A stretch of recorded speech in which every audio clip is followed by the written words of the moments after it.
Hi, it's Bumble. Welcome back to my channel. I'm going to be talking about the third episode for Alien Earth. I don't remember what the title for that one is. I was like a couple of days late to it because I keep getting distracted with the game I'm playing.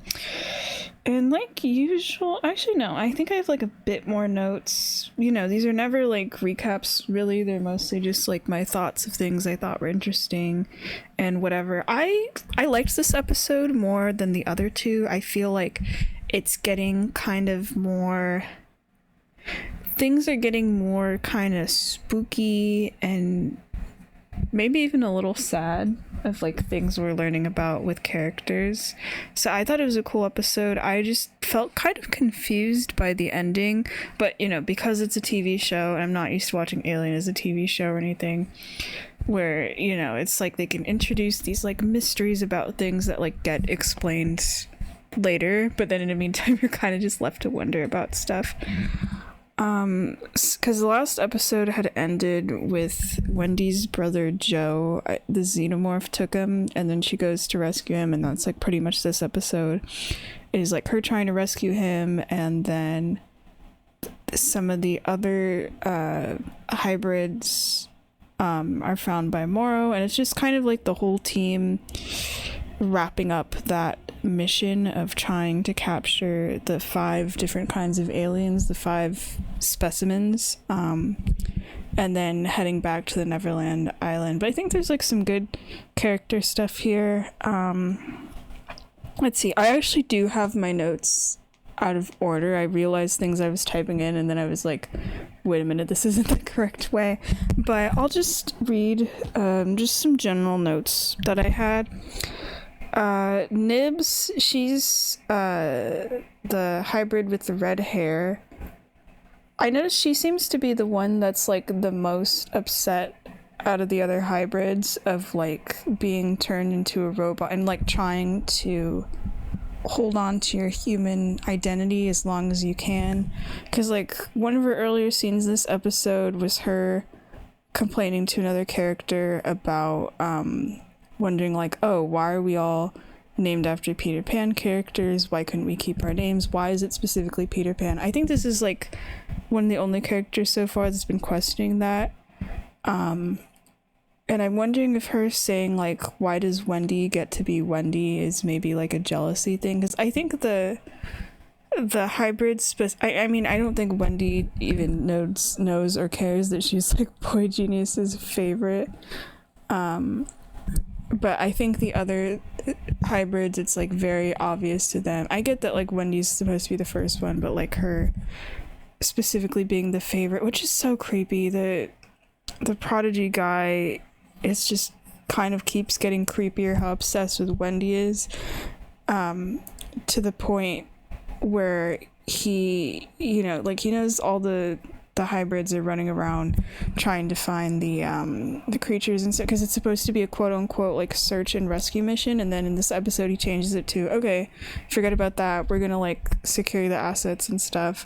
And he gets kind of mad when he finds out that Wendy's like going off to go find her brother, because that's like her only priority, and the others know about it too, and they kind of don't really care. And then there's another part with Nibs later. I have to like scroll back through my notes. Hold on. Where she, I think she just desperately misses being in her old body. I'm surprised the others don't seem to have those kind of reactions. Because it's not just like, oh yeah, I got put into a robot, but to go very suddenly, you know, without being able to mentally or physically grow into it, to go from being like 12 to suddenly just being an adult, even if it's someone that kind of vaguely looks like you, is interesting and like really scary. Like there's this part towards the end of the episode where once the kids they're back in Neverland, the island, and she's looking into a mirror at her face, and you see like a sort of reflection in it of like her face from when she was a kid, and it's showing the flashbacks of her, like her as a kid staring at the robot body, and then her as the robot staring at like her corpse, which is so weird to think about. And then there's this part I flinched just a little I'm so used to, I guess, the movies being a bit grosser. The series actually feels a bit like, it still definitely has like blood and guts and stuff. It's alien, but like it feels kind of more manageable. I don't feel as grossed out. There's a part where Nibs, and they do like a close up of it too, which I was like, where she very slowly puts her finger to her eye and actually pokes it, but because the eyes are cameras and not like a fleshy eye that's in your face or whatever, her finger just kind of pokes into it and it doesn't do anything or seems to hurt or whatever. And that's gotta probably be so weird from her perspective. And then, speaking of eyes, the adults always mention, and you see them do it, of, the hybrids, they have synthetic bodies, so their eyes are cameras, and then the characters will actually, the adults monitoring the missions and whatever, will watch everything through their eyes to, like, see what they're seeing and stuff, which is probably pretty useful on their part of, like, it's like having someone record with cameras. But the kids don't know about it at all. Like, one of them finds out and they're like, oh, you're watching things through our eyes. That's weird. I don't like that. And the adults kind of ignore them about it, because, I mean, they work for the company, but, I don't think they're really willingly doing it, besides, like, oh, these are the people that gave us our new bodies and saved our lives and stuff. They're still, basically being used as child soldiers. I think that was a thing in Prometheus as well, if I remember right, where somebody looked through David's eyes. I forgot that the synths have cameras that, like, their eyes are literally cameras that people can see through. That's still got to be so weird. Let me go back to the beginning of my notes. There's this part that's actually pretty cool. Kind of felt the most actiony, because the stuff with Wendy and her brother takes up only really like the beginning of the episode or so, and then she's not really in the plot anymore until the end, actually, because her brother gets taken away by the Xenomorph and he's left in like a very obvious trap situation, but again, because she's like 12, or maybe she's just so worried about rescuing him and stuff, or like the newfound confidence of having a synthetic body, whatever, that she rushes in to rescue him, which ends up being bad for both of them. I thought, like, oh, maybe he'll just die or something, but I mean, he is the only thing that her character cares about, so, I'm assuming they have to, like, keep him alive and stuff. But she ends up being able to save him. There's this part where she drags the Xenomorph is on top of her brother, and it has its little, tongue thing or whatever.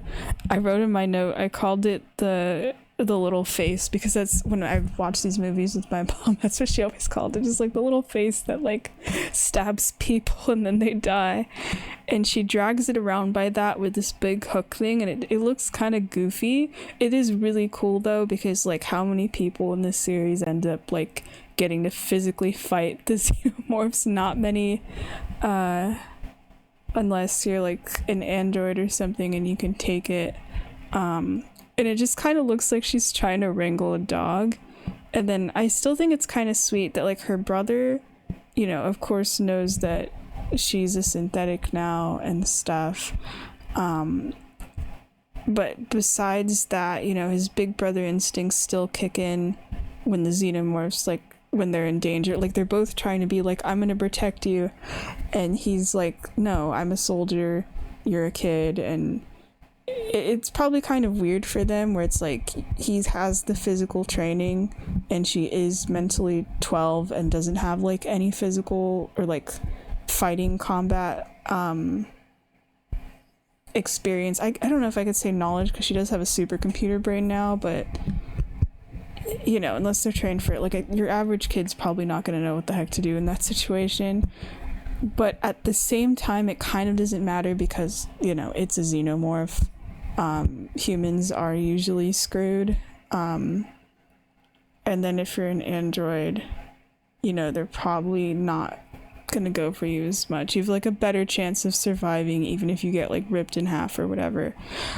Speaking of ripped in half, Wendy ends up cutting the xenomorph in half, and it's like it was really cool, and it was like the fastest I think I've seen someone almost take one down, except maybe Morrow, actually. I'm trying to remember.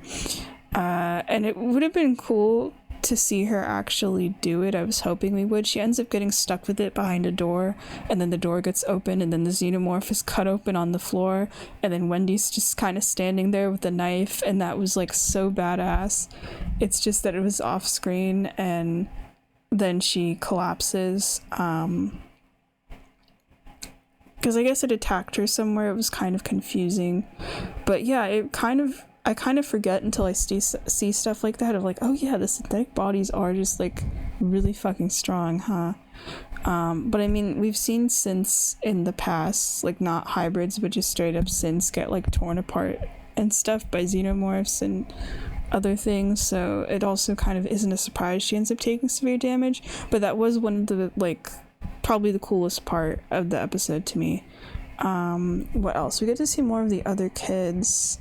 I think the one that was with Wendy that like blabbed to the brother about them being kids or whatever, I think his name is slightly, I mean, they're all named after Peter Pan characters, but I still keep forgetting names. Though it is nice that I am watching with subtitles on. I usually watch things with subtitles. That makes it so much. That's the only way I even remembered what Nib's name was in, because it's like easy to remember. I think the other kid is named Smee. Like, they end up together a lot these past two episodes where they're like, because they seem to be buddies, but anyway, they're one of them is describing the monsters to the other, and it's kind of funny, and they do it in like it's like the same way I would have described it if it was me and my friend, of like I ran into this octopus thing, it attacked someone's face, and then I think Smee or whatever is just like, I missed getting to see that, you know. It's so weird because these kids are, you know, I expected them to be kind of freaked the hell out about these creatures because they're kids. I mean, some of them of course are, but there's some that are just completely calm about it or whatever. And it's just funny because like we've seen, you know, adults trying to fight even just xenomorphs or whatever, let alone everything else in this series, or like the specific show where even the adults get like freaked out, which is fair. Not all of them, of course. So, but instead for some of these kids, it's just the total opposite. But yeah, the way they describe the monsters is kind of funny. It's totally like how I would describe it too if I was in their shoes. And then they get, oh yeah, the white-haired android, or at least, yeah, I'm pretty sure he's an android. His name's Kirsch. I kept forgetting about that until I saw it in the subtitles, because he ends up finding some of the kids and they end up chatting for a while. Or wait, no. I forgot, he's like the kid's guardian for this mission. Yeah, because he works for Podgy. No, I'm sorry. They end up getting found by Morrow, and they have this really interesting conversation, and then Kirsch shows up, and he wants to take all the eggs away, or whatever, because he works for Prodigy, and Morrow doesn't like that because he works for Weyland Yutani, specifically, Miss Yutani. So it's like, you know, opposite company representatives butting heads here. But yeah, their conversation with Morrow is interesting, where they're lying to him about not being kids. Like, he asked them several times, like, you guys kind of act like kids, and they're like, no, we're not kids, which is kind of funny because one of them slightly, I think it was, yeah, because he's the one that immediately blabs to Wendy's brother about exactly what they are and everything, and now he's not telling this other person. But I felt bad for Morrow. He describes to the kids his POV of being the security chief on that vessel, and having to work for Utani and getting the orders of sacrificing the crew and stuff, and having the only thing that matters, even over his own life, being to capture all the aliens and stuff. And he doesn't like it. He feels guilty about it. And I think that's interesting because I remember with the first movie, like, Ash is given the exact same orders and seems completely fine with it. And again, I mean, one of these people is a cyborg and the other one is just like a full-on synth and everything. So I imagine they would have different ethics and stuff. And I think Moro's the only cyborg we've seen so far. I'm not sure if we're going to see more because, like, the beginning of the series, the TV series, I mean, did literally have a description of, like, okay, this is what a synth is, this is what a hybrid is, and this is what a cyborg are. But I think it's interesting to follow the perspective of someone that, you know, I mean, I don't know how physically human he is, but, like, personality-wise and the way he talks and stuff, he definitely seems human. It's just sometimes it seems like his emotions, it's almost like they're kind of turned off at the beginning in a sense. I just assumed it was some kind of, like, emotional, like, chip or, like, something that would mess with your emotions, but I think it's just him trying to focus on the mission because he does seem, like, scared of the Xenomorphs and stuff. Yeah. Okay. And then Wendy and her brother, they're both like critically injured by the Xenomorph. They're taken to the island. At that point, yeah, they're all back there. Moro ends up escaping, though he does tell one of the kids. We see him later. He's like in the same town where Prodigy is, trying to figure out how to get back. Well, no, all the stuff gets confiscated, the, like, aliens and the eggs and stuff, by Prodigy. So he's, like, he ends up talking to Miss Yutani on the phone and trying to figure out how to get them back. And it was interesting. I didn't know how long, you know, when they originally showed the ship before it crashed, it was, like, out in space or whatever. But apparently it's, like, a long time, or at least I think, like, 68 years they mention, because Moro calls Miss Yutani on the phone, and she's like, oh, you were referring to my grandmother or whatever. And then Moro says how everyone he knows is dead. He doesn't have a life anymore. His life is getting back these eggs and stuff for the company, which is pretty crazy. I mean, it kind of reminds me with Aliens with, like, Ripley, you know, being away from her daughter so long. I'm not sure if the daughter's alive at that point, and things changing back on Earth and stuff. What else? The scientist lady that ended up helping Wendy at the beginning, I like how I wonder if she's gonna betray the guy in charge of Prodigy at some point. She mentions about feeling bad of what happened to Wendy, and, you know, of course, sending a child into a place where there's all these aliens, and pretty much views herself as, like, Wendy's guardian. I don't know how she feels about the other kids, but probably just as guilty. What else? Oh yeah, you know how Ice Age is actually not in this movie, I mean this series anymore. I don't know if it'll pop up again. I'm assuming not, because it kind of is part of the connection between Wendy and her brother, which feels so weird to say. Instead, the movie for this one is Epic, so I guess that gets added to the list. I even saw that it's an actual Letterboxd list, by the way. I saw, like, a meme of it or whatever, of movies you need to watch to understand Alien Earth, and then there's another one that's just movies you need to watch to understand Alien, and they're different lists. But for Alien Earth, it was just listed as all the Ice Age movies and then Alien Earth, but now you have to add the, like, I think it's from 2010, the movie Epic. It's the one about the woman, her dad goes missing or something. I think she's, like, a teenager, and I think Beyonce is one of the voices one of the characters, and then the character dies almost immediately, and it's like these, like, tiny forest people that ride on bugs or whatever. I vaguely remember that movie, but like only because my dad took me to see it. It came out like on my birthday that year, so I vaguely remember it. It was okay, but I thought the character designs are cool. Anyway, that movie pops up in the background at one point, and you could see it on screen and hear the dialogue. So I think it technically counts. But yeah, that happens, and during that scene, Moro, I guess he's able to talk into the minds of like the hybrids or something. I don't know if it's like a machine to machine communication type thing or whatever. But he seems like he's trying to befriend them.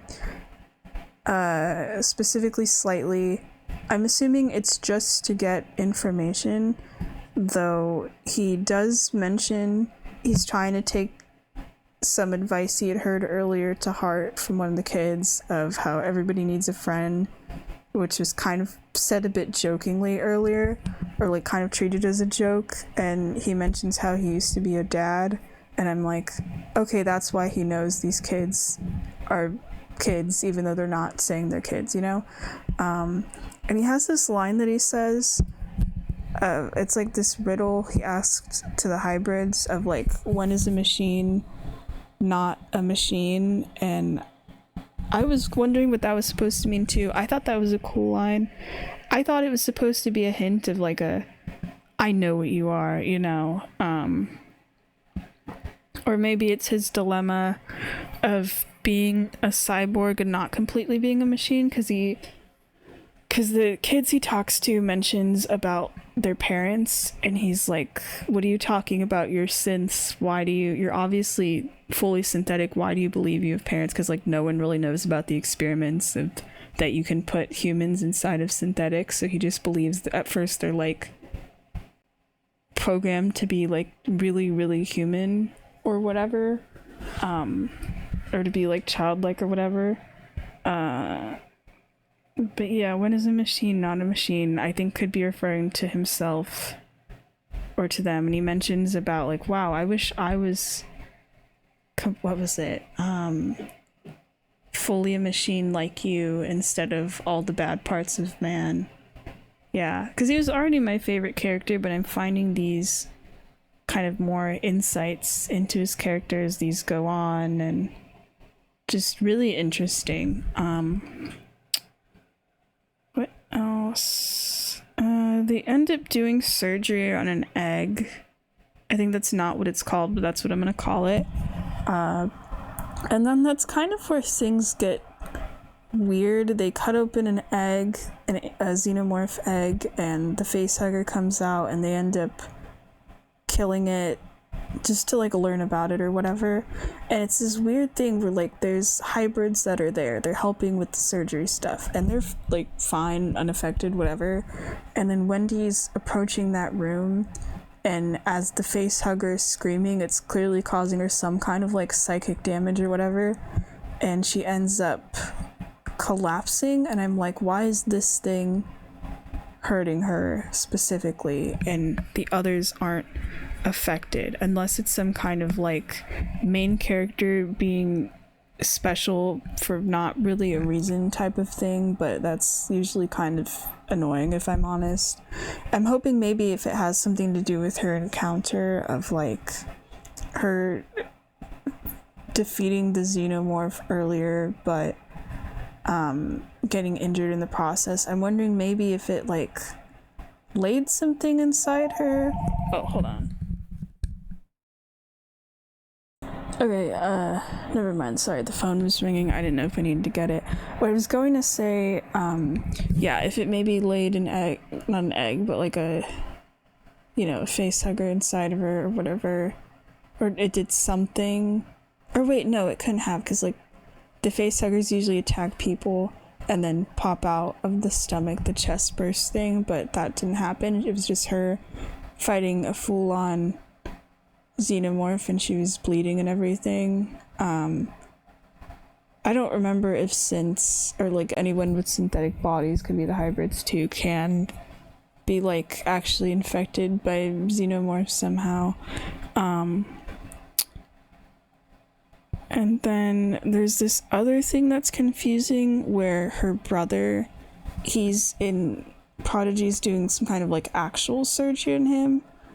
And they end up removing an organ. At first I thought it was like his heart, but it looked too big. It was like a big pink thing. I have no idea what organ that was, but they remove it and they put it in this tank of like water or whatever, and they put this little creature that kind of just looks like a tadpole, and it ends up going inside. They don't put the organ back inside of him. That's where the episode ends.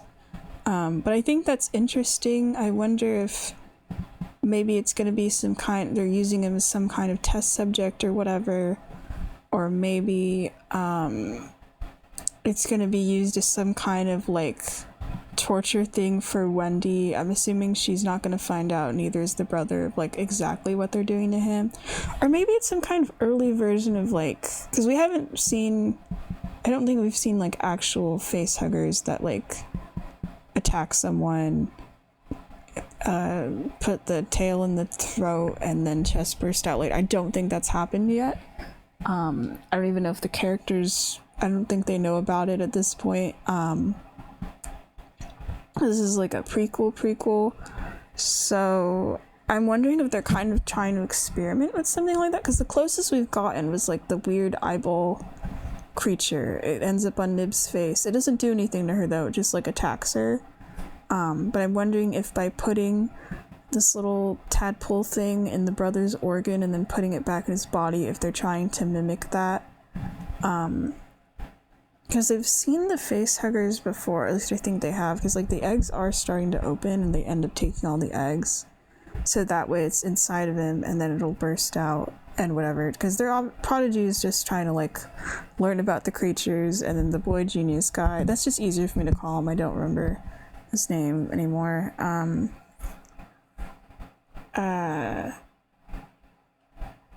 They're trying to just keep all the eggs and stuff. They're seeing it as like a profit thing. They're just like, okay, yeah, we'll keep everything away from Yutani. And it's interesting, these are the only two companies we've really been learning about so far. I get they're like the plot important ones, because like Weyland Yutani is obviously going to be like the dominating company going forward. So I don't know what happens to Prodigy, you know, so it's not mentioned in the other movies or anything. And then Prodigy is, of course, important because that's where all the main characters are from, or almost all of them. But then I just keep still thinking about how they mentioned at the beginning of the first episode or whatever of, oh, there's like actually 5 companies, and I don't think we've heard a single thing from the others.